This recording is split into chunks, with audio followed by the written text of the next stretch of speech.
Hello, listeners. Today, I have the pleasure of speaking with Yannick Jacob, who is an existential coach, coach supervisor, positive psychologist, Cambridge University teaching faculty, and course director of the ACIC. In this conversation, we talk a lot about career paths, making choices, taking accountability for your choices. We talk a little bit about Jenga. So if that didn't pique your interest, then just listen to the first 5 or 10 minutes of the episode, because this is pure gold when it comes to prompts to ask yourself in your career journey, as well as just interesting discussions to have internally, as well as maybe with some of your friends. So I hope you enjoy this episode as much as I did. Welcome to the Live for Yourself Revolution, where our mission is to highlight stories of intrapreneurs and entrepreneurs who are truly living for themselves. I'm your host, Dr. Benjamin Ritter, leadership and career coach focused on guiding you toward a career and life you can love. Thank you all for listening, and I hope you enjoy the show. At the moment, top of mind is scaling, which is weird for me to say because it's never something that I aspire to. But we are scaling operations because with the coaching lab, I found something that I can actually offer to way more people than I have time for. And but it involves, stepping into a different form of leadership, managing a team, setting up systems, processes, protocols, a lot of the kind of detailed stuff that I was never really that interested in. And so I find myself stepping into roles before I can kind of outsource them to someone I can trust and pay them well. We're a small team of 5 people altogether, and I'm doing a lot of the things I don't necessarily want to do, but I find deeply meaningful what they lead to. So finding the right combination of still staying true to who I am and how I like to do things, but at the same time create something that can outlast me. That's a really interesting trip right now.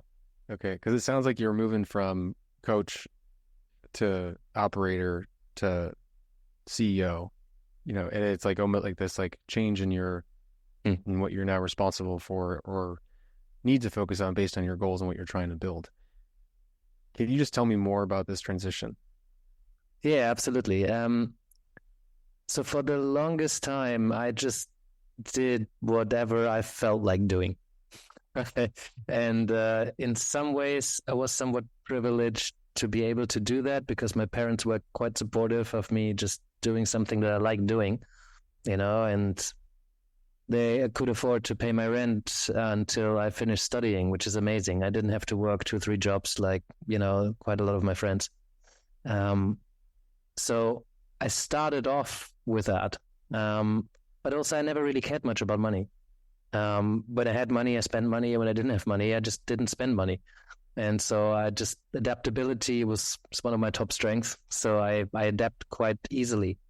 And I like novelty a lot. So I don't mind having a lot of change in my life. So I'm saying all of these things because I think what kind of person you are matters in how you navigate your life and your career. So I've always been quite reflective. And I always like to think about why am I doing the things that I do and why do I behave the way that I behave? Why do I feel the way that I feel? And so from quite early on, that was my interest in psychology, right? I've explored who I am and what I'm like. And then on the basis of that, I tried to figure out, well, what could I do for the rest of my life that's not going to be boring at some point? Because I found that there's this pattern that I dig into something and then I do something like a new sport, a new hobby, new relationship, new circle of friends, new subject at school or university, new research topic, just new genre of music, new style of DJing, whatever it was. After some time, I'm like, okay, I can see where this is going now. Let's, I can see the top of the tree. I know what I need to do to become an expert in this thing. And now I kind of lost a lot of its peel. So I jumped to a new tree. And over time, I realized that I got really good at studying the foundations of the forest, if you want to go with a metaphor, right? And I think there's people who integrate, who are not experts in one thing, and have this one niche and this one thing attached to their name, that's your thing. So I didn't have that. And for the longest time, I thought, well, there's something wrong with me. I should be an expert in something. And I think that's the cultural narrative that we get. And then I realized that I can be someone who studied the foundations of the forest. I can be someone who's climbed a good couple of trees to a reasonable height, that I'm able to make connections that other people can't make. Right? And I think there's a lot of people that start to recognize in themselves that actually I do have this very particular interest, and I have this particular set of skills, and everybody has character strengths, even though we often don't recognize them in ourselves because they just seem natural. So I believe everybody, and I've confirmed this through my coaching work, right? Everybody's got this quite unique combination of skills and strengths and values and beliefs and knowledge, even if it's something that seems random, like, I don't know, if you combine cooking and math, something incredible comes out of it that a lot of people cannot recreate the way that you can. So for me, I found coaching through that, and I realized that, working with people is something that's never going to get boring. I learned that quite early. That's why I studied psychology. Right? People change all the time. They evolve all the time. If you think you figured someone out, then they surprise you. It happens just literally every day. So I realized, people are not going to get boring. So that ticked a big box for me. And coaching came in because I kind of fell into positive psychology. And then I learned that coaching exists. And it just ticked so many boxes for me in terms of what I'm like and what I enjoy doing and what I'm good at, and what I find meaningful, what the world needs. There's this Venn diagram of purpose that's often misattributed to ikigai, which is a Japanese concept that has nothing to do with the 4 concentric circles of what are you good at, what do you enjoy doing, what does the world need, and what can you get paid for. But I realized that ticks a lot of my purpose boxes. So going through just doing whatever I feel called to do, combine that with some self-reflection around who am I, what do I like doing, what do I think is meaningful work, and how might I navigate that, what might I need to become good at. For me, that was never a strategy. It's just something that guided what I pay attention to and what I say yes to. For the longest time, I've said yes to whatever I felt like saying yes to. And then at some point around 30, I started having more thoughts around, the future and stuff. And I realized I was quite anxious around committing because I have such a high value of freedom. But I fell in love with someone, and I really wanted that to work out. And I realized if I want that to work out, I do need to commit. So I kind of got into grips with what my issues around commitment are. And that's also where I really deeply connected to the existential framework that teaches that any choice is hard, because by saying yes to anything, you're saying no to all the other things at that moment in time. So working through that kind of closed some of the doors of the just youthful freedom, and you can do whatever you like and be whoever you are. At the same time, it created this drive and energy and sense of purpose and direction that allowed me to own my decisions of where I'm going to go.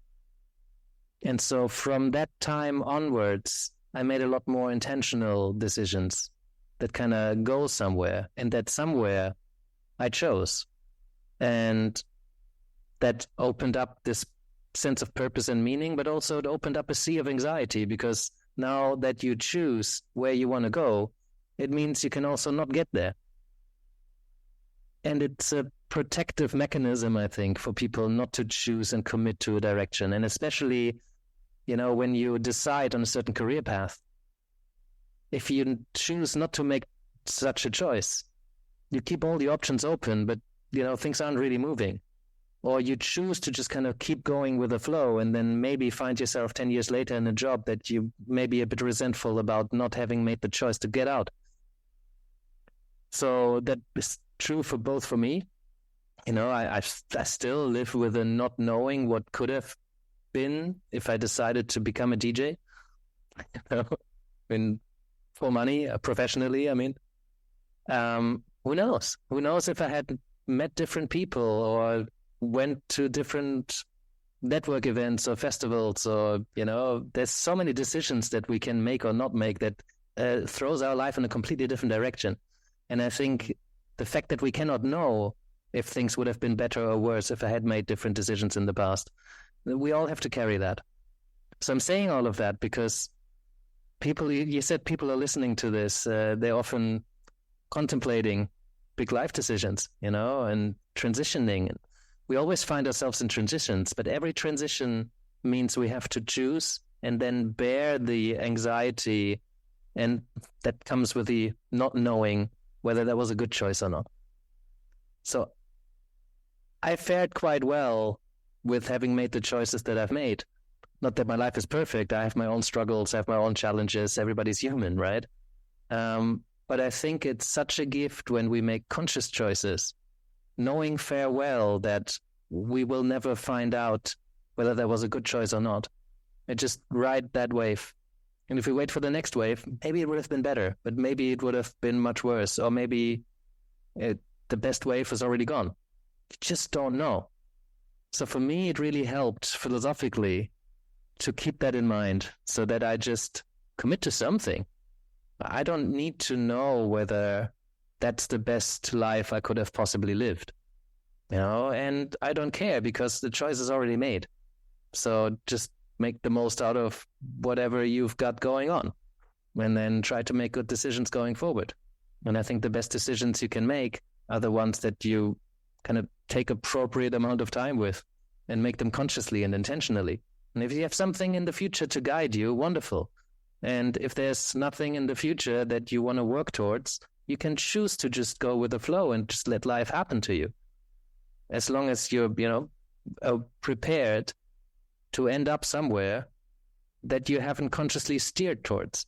I've got plenty of friends who live that kind of life, and I could see a future of mine where I just continue to let things happen and just say yes or no to the opportunities that come along. And I actively chose to make opportunities happen. And that's just a different path. So yeah, I think owning... Talking. Yeah. What was coming up as you were talking, the world isn't creating your choices. You are the one that makes the decision to label them good, bad, better, worse. And there's plenty of people who do it for you. Well, parents tell their kids all the time bad or good choices because they want to take care of you, but they have a different perspective on things. So in the end, you're the only judge. Yes, ultimately, the only opinion that really matters is yours, and sometimes our opinion is based through those pressures and not based solely on your own choice. So it sounds like you made a choice to explore this career path. You've committed after years of jumping different ladders and climbing different trees. I can attest I have a very similar kind of leaning towards in terms of like, where's the novelty, where's the adventure? But luckily now I've chosen a filter to kind of put things through. It sounds like you did as well. And I'm kind of curious about that filter. But there's the choice. Then it's once you make that choice, it's like, well, then now what do I do? And then there's the continued choice as you now almost have to make an adjustment based on new goals that you have for your business. But I want to look at each of those if possible, and at least the first one, which is, how did you initially make the choice? Like that commitment. And I know you've talked about like good or bad choices and things, how do you know? And that's kind of the beauty of the choice itself. But what were the indicators, the inputs, the evidence, or whatever you use to make the decision go down the path of coaching? So I think there's a few different points in time where there were significant decisions. One was the decision to study psychology. And that went back to what I said about earlier, the awareness that I want novelty and what could be a career path that would offer me novelty and freedom to seek novelty within it. So I felt there's an infinite goal in working with people because there's something you just never done. And for some, that's really scary. And for me, that was comforting, right? Because I really like the idea of not being done, that there's continuous work to be done, and that within the field of working with people, you could go into so many different directions, right? Even coaching. Coaching isn't one thing. You talk to 100 different coaches, there's 100 different coaching styles and 100 different ideas of what coaching is and how far it's supposed to go and what you can and cannot do with it and what you should and shouldn't be doing with it. So again, the decision to specialize in coaching, that came more natural because the choice was to stay very open while I was exploring psychology and kind of go with where I feel drawn to. And then after I had made myself open, and one of the indicators that I was, for example, in my third year of psychology, I used to just go in the first week to all the lectures and then see what I would choose in terms of subjects. There was always some choice at where you want to specialize in. And I was late. I don't remember what it was, but I came back from my break a week late, and so all of that was already done. But I had chosen to just go to the library and look into each subject and see what draws me in. Spend a bit of time in the beginning to see what this is about, and positive psychology really captured my interest. Then there was a choice to be bold and do something that isn't established yet. For me, that felt less bold than perhaps for others because I'm already kind of so inclined and a bit more rebellious and challenging the status quo. I liked that. So I really liked positive psychology. And then there was a choice to connect with that. And then to lean into my curiosity, talk to the people who run the modules. I chose to go down to this Ilona lady who ran the undergrad module in positive psychology and ask her about this one master's in the world that I read about. And then turned out to be Ilona Bonneville, who founded the second master's in the world after Seligman's in Philadelphia. So I just created a relationship based on curiosity and something that I resonated with. And I chose to talk to people about it and get more information. And then I chose to follow that up. And then I chose to write my dissertation in the area of flow, which is positive psychology related. So I had a reason to go talk to her again. And then when it came to, applying for the degree, she's like, well, it's the easiest job interview I've ever had. Well, job interview. It's still a job, right? But the selection process, she's like, well, you're already in, obviously, because I know you and I know your research and, you're very welcome on the program. So there was a lot of choices in that. But interestingly, I hadn't recognized those as choices that I've made. For me, it just came natural. And there was a big aha moment when I worked with my very first coach, because he reflected back that they seemed to have made a lot of choices that led me here, which I had never recognized as active choices that I've made. And then I realized through that conversation that I can give myself a lot more credit for the choices that I've made, even if the choices seemed like a no-brainer for me. I think these are some of the things that I would encourage people out there to reflect on. What active choices have I made? What does or does not occur to me as a choice that I have made? People often say, oh, I didn't have a choice. Well, you choose not to do it. Or you chose not to make a choice and just let life happen. You chose not to do something that occurred stupid to you. But there's always choice. So I think when people recognize that they make active choices, it's easier for them to then choose. But the problem is that as soon as we actively, consciously, intentionally choose and we're aware that we're making a choice, we can now no longer push the responsibility away from us. Mm-hmm. That's difficult to sit with. As you were talking about making choices and just kind of leaning into your curiosity, I got an image of a Jenga game. Have you played Jenga before? Do you know what I'm talking about? Yeah. Yeah. And one with the bricks and you pull one out and I, at least when I play Jenga, I'm not one to just pull a brick. I think most people also, they test them, right? They kind of push them a little bit, see if they're loose, if they wiggle. Yeah. And I mean, there's so much, like with that meaning for me is, especially when I've made a commitment to pursue coaching and organizational development and leadership, I just kind of started pushing on some blocks. I pushed on multiple blocks. I tested a bunch of them. And the one that wiggled the most, I kind of like tried it out a little bit more. And it's still all under the frame of my interest and the commitment that I made. But I'm going forwards with this choice because it had the least resistance to it at the time. And it would, I didn't specifically know the outcome that was going to come from that choice, but I knew that it was going to move me further down the path of the thing that I was curious about and interested in. Then I took responsibility if I pulled a block out and the whole Jenga board came collapsing down, but then I just took the time to rebuild the Jenga game again and started making choices. I think a lot of people might be a little afraid of the game falling down, or maybe I shouldn't touch that. Maybe even just afraid overall, even just touching and wiggling a block, because of the fear of potentially of change, or for a variety of reasons. But it sounds like you constantly are wiggling blocks, and you found your path. And then even today, you're wiggling some blocks, and your role is evolving for certain reasons. So can you tell me more a little bit of how now, that based now on new goals or new interests, and because I don't have a lot of context around it, you have had to adjust your own role in what you're doing. Yeah, and by the way, that really, I have a Jenga story that really resonates here, because at some point I was in a garden of a friend who had one of these giant Jenga sets. And then I started out playing against my friend, Sarah. If she listens to this, she's going to have a laugh.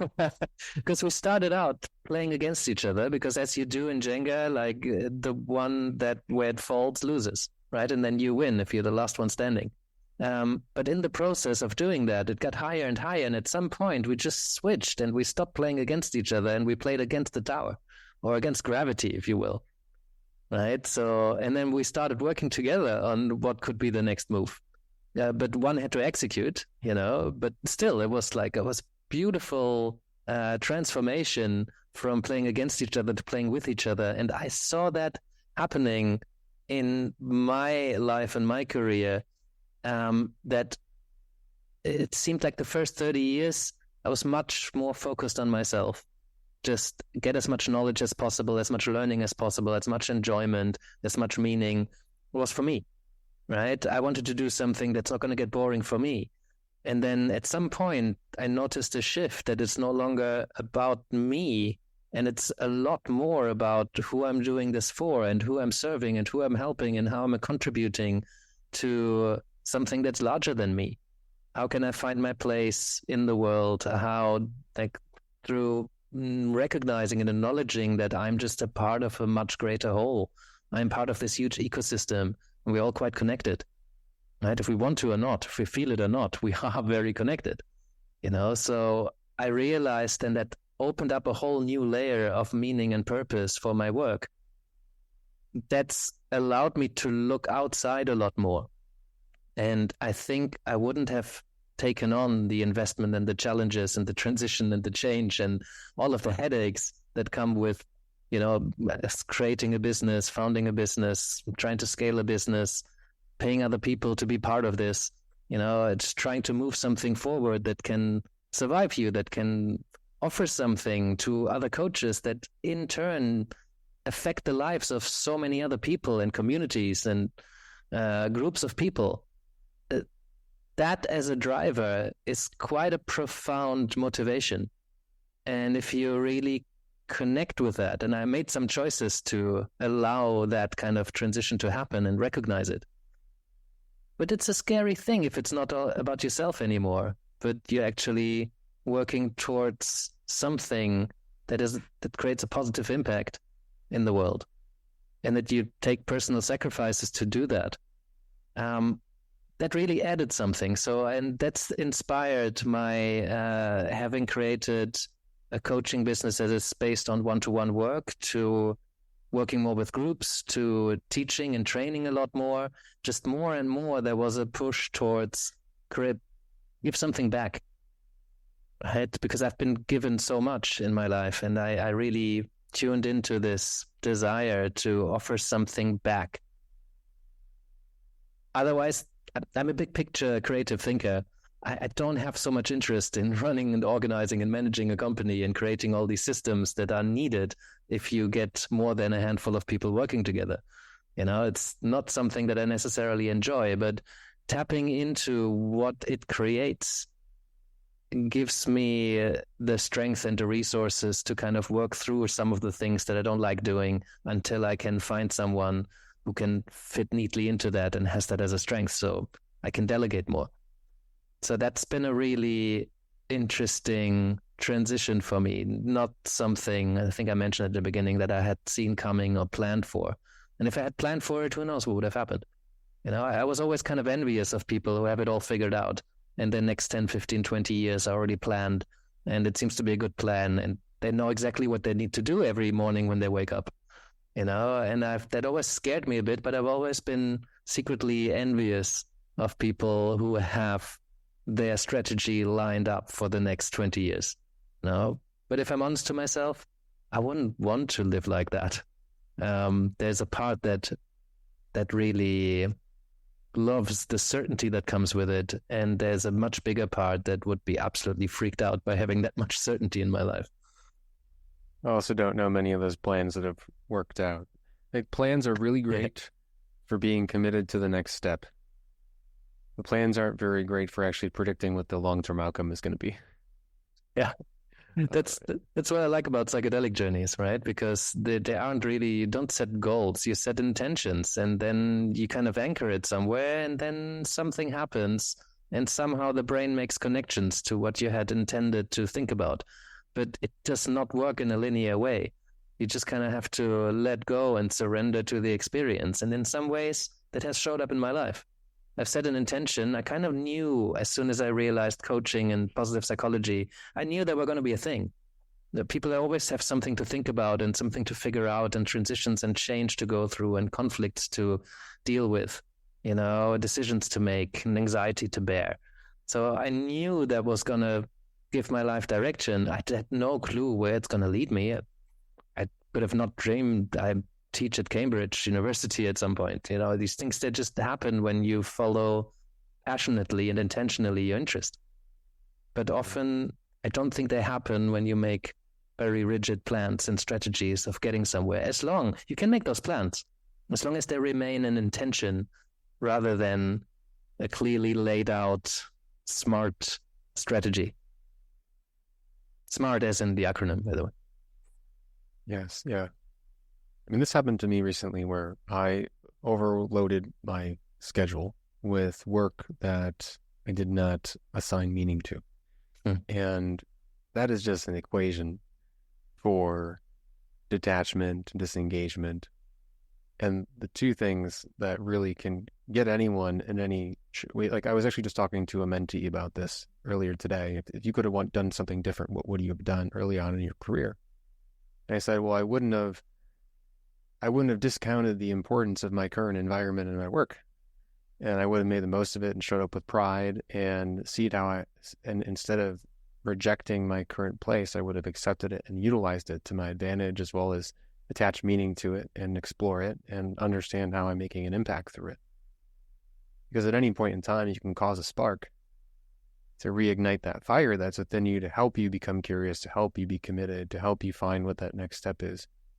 But if instead you blame your current environment, it's like tossing a bucket of water on the flame that's burning inside you. You limit it from being able to ignite.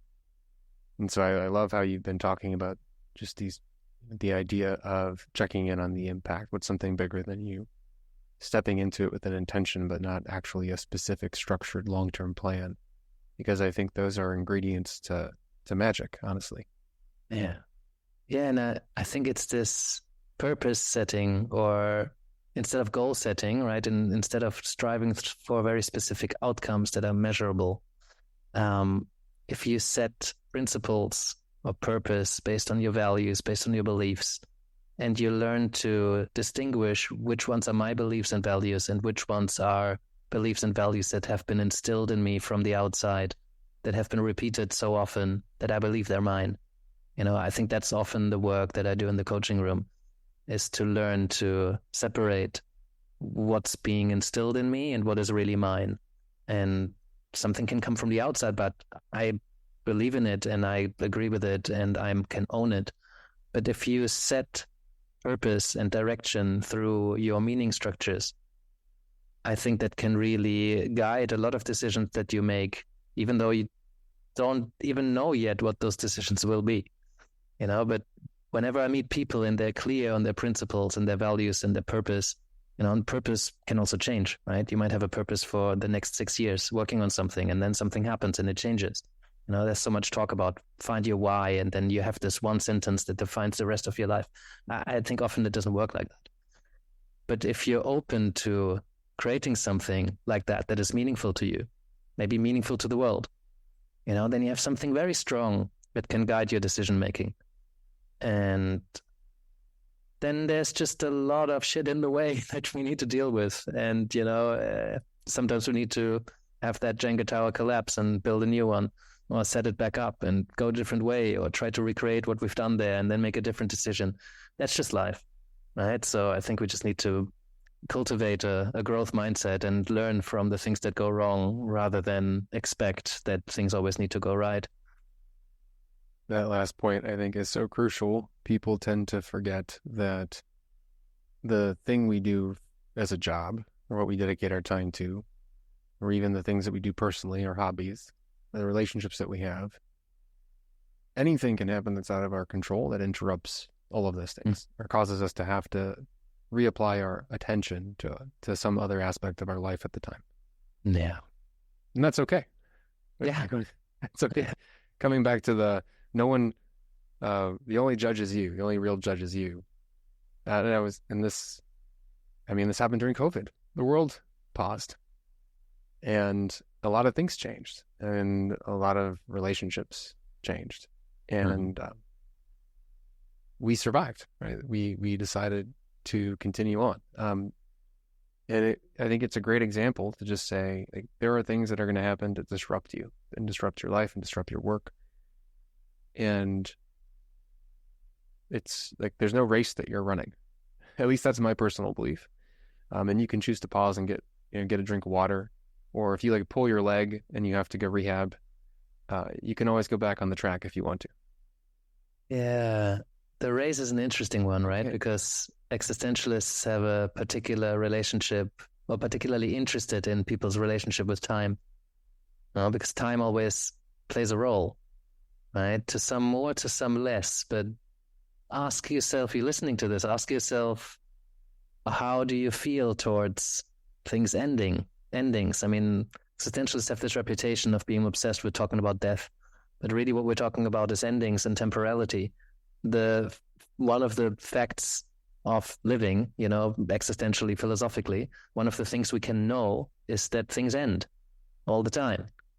And whether you believe in something continuing after the body decays, whether you believe in a life after death in some format or sort, it will be quite different to what you're experiencing now, being in a physical human body, and maybe you get reborn, probably you don't remember your previous life, or maybe you do on some level, but it will be very different. So endings are just a thing, and they happen all the time. Meetings end, dinners end, jobs end, coaching relationships end, romantic relationships end, days end, minutes end. Endings are everywhere, but they're also new beginnings, right? So it's something that we need to come to terms with in some way. And some people are terrified of endings, and that's why it is a race to them. And some people just choose not to think about endings at all costs. And so it feels like it's not a race at all, but then sometimes endings just hit them in the face when they inevitably happen. If you're lucky enough that you're the first one of everyone you know to go, you're probably dying quite early. But you will have a run-in with death, and even if it's your own. So these things, they happen all the time, and to what extent you let yourself be rushed by that? A race. Is a race something that's going to rush you? It's going to get you competitive? Or is that just being exciting or fun or playful? What does racing mean to you? So probably lots of people are listening to this have different associations with what a race is like. And it doesn't have to be rushed and competitive. It can be fun and creative. Like that Jenga game that I played. It started competitive and then it became creative teamwork. So, I think our relationship with time is profound, whether we acknowledge it or not, right? So I work with a lot of women, for example, in their late 30s, because there is a biological clock ticking for having children. And yes, you can adopt later, or plenty healthy babies born in the mid 40s, but there is something that is adding the element of time, putting it on the table and doing it quite powerfully.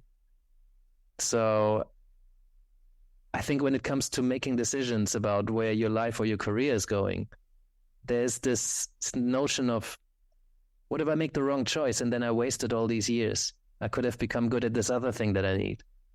That's why even in the early 20s, people despair over what degree to study or whether to study and go to university at all. Maybe I should work and get work experience, because that really is what matters in the workplace. So maybe I should be in the band that I always dreamed of, but I think I should be doing something proper. Maybe I really want to become an influencer, and it's always something that I've done, but I chose to study medicine, or the other way around. What's gonna help you not regret things in 60 years' time, or in 10 years' time, or tomorrow?